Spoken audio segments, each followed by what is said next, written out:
Good morning, students. I, Dr. Lakshman Prasad, Assistant Professor in St. Thomas College. Today we are taking practical question of tax payable, AMCOM second semester, paper 3. So before solving the question, first I read the question.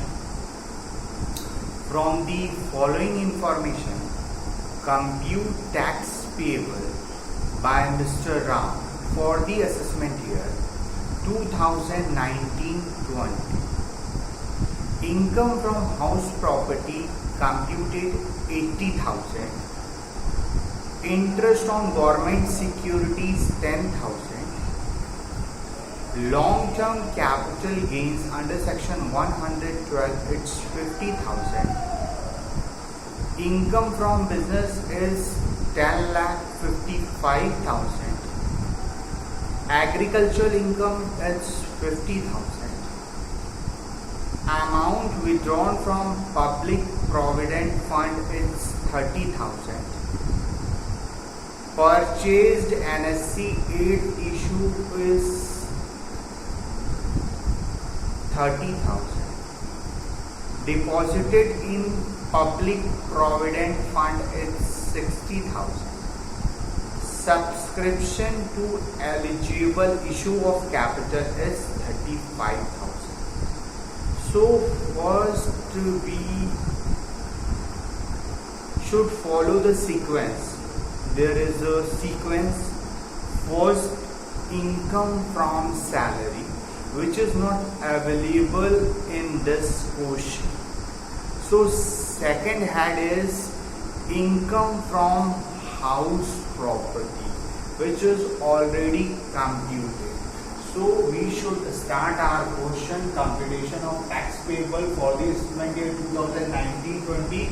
Income from house property, which is 80,000. Then next head is income from business and profession. So income from business, which is given 10,55,000. Then next head is income from capital gain. In this question, long-term capital gain which is available. So this is 50,000. Then income from other sources. Next head, income from other sources. In this, interest on government securities, which is 10,000. So 80,000 plus 10,55,000 plus 50,000 plus 10,000, gross total income, which is 11,95,000.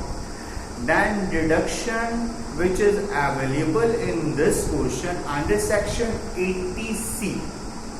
There is a maximum limit of under section 80C, which is 1,50,000.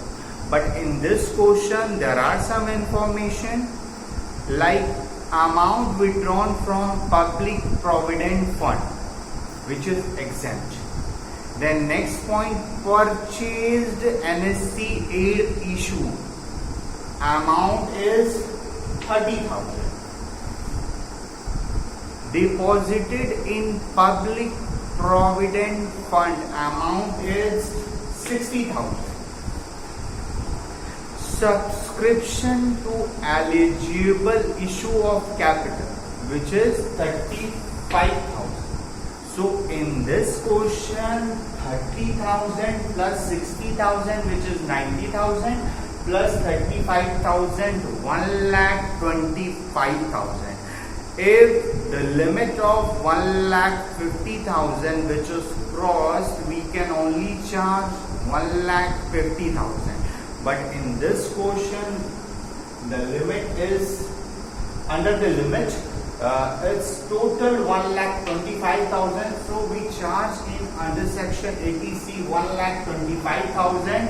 Subtract from 11,95,000 minus 1,25,000, which is 10,70,000. This is what total income. In gross total income, subtract the deduction, we received total income.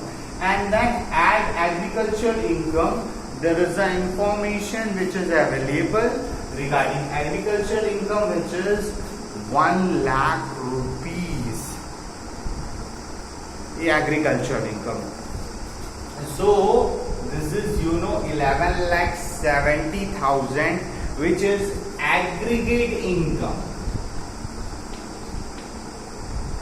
Aggregate income. While adding agriculture income, we received aggregate income. In this amount, 11,70,000, we have to calculate how much tax a person has to pay. Here in this question, Mr. Ram. So, first we should start tax on long-term capital gain amount, which is mentioned 50,000. So, there is a limit at the rate of 20%. So, 50,000 got 20%, which is 10,000. And then next, tax on rupee 2,50,000, it's nil. Then next, tax on 2,50,000 at the rate of 5%.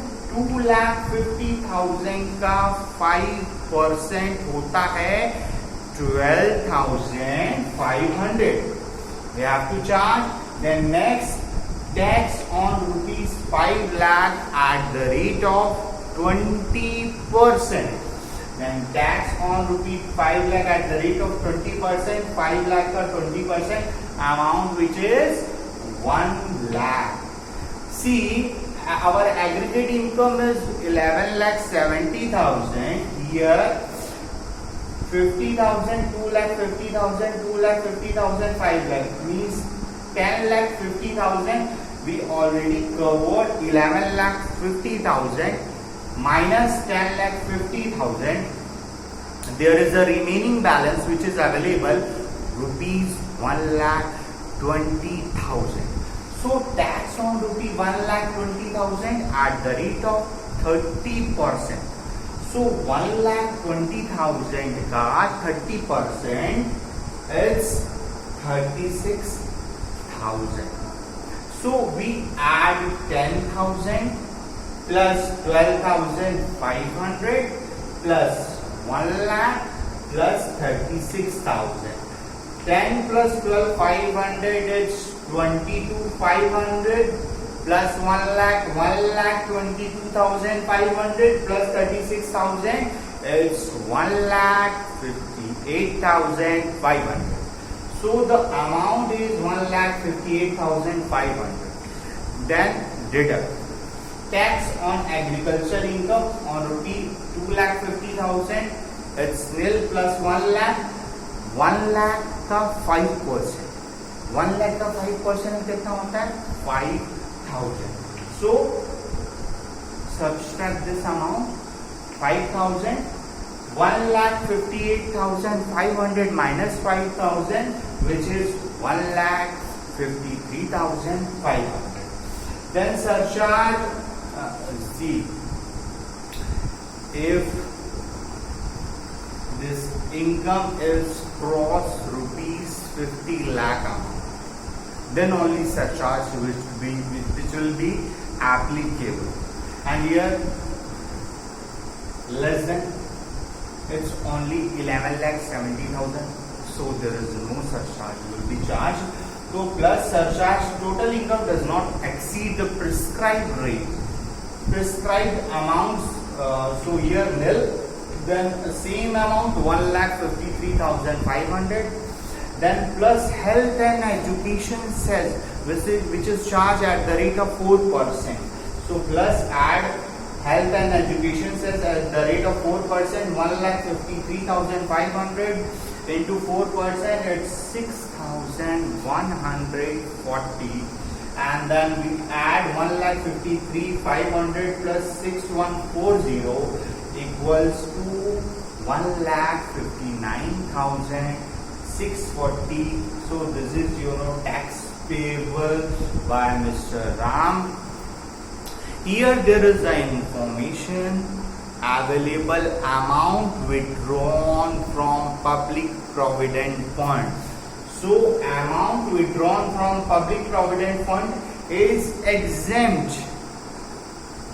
So this is one of the practical question of tax payable.